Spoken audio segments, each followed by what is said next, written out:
일본의 독도 도발에 대해 우리 정부는 조금 전 주한 일본 대사를 외교부로 불러 엄중히 항의했습니다. 일본 정부가 과거사 도발을 거듭할 경우 한일 관계도 개선될 수 없다는 점도 경고했습니다. 취재기자 연결합니다. 김희준 기자. 네, 외교부입니다. 정부가 주한 일본 대사를 불러서 강력히 항의했다고요?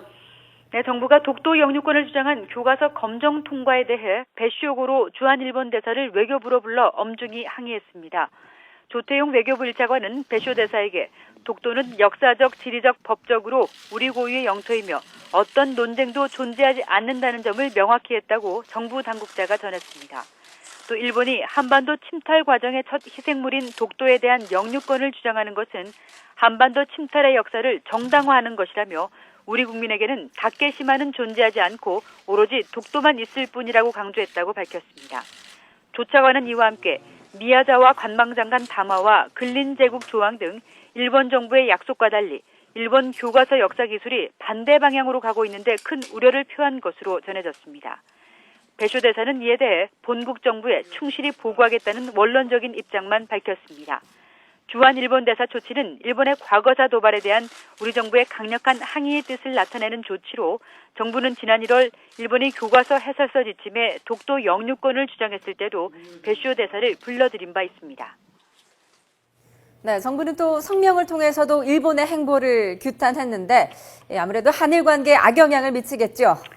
네, 정부는 오늘 오전 일본 정부가 지난 2010년보다 독도 도발의 수위를 높인 초등학교 교과서 검정 결과를 발표하자마자 곧바로 규탄 성명을 발표했습니다. 조태용 외교부 대변인의 성명 내용 들어보시죠.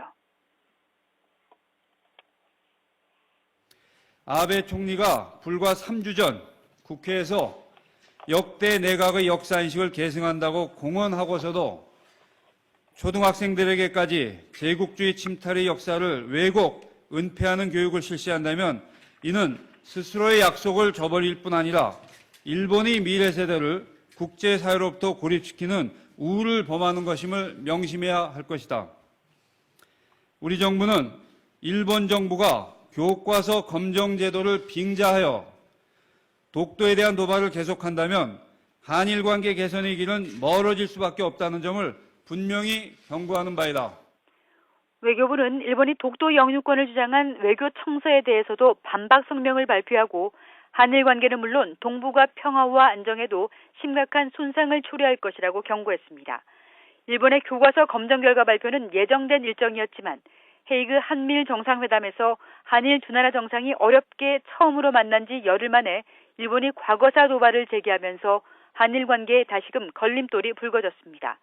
정부는 중국과 민간 차원의 일본군 위안부 문제 공동연구와 정부 대표단의 하얼빈 안중근 의사 기념관 참배 등을 추진하면서 일본의 역사인식 개선을 촉구할 것으로 알려졌습니다. 지금까지 외교부에서 YTN 김희준입니다.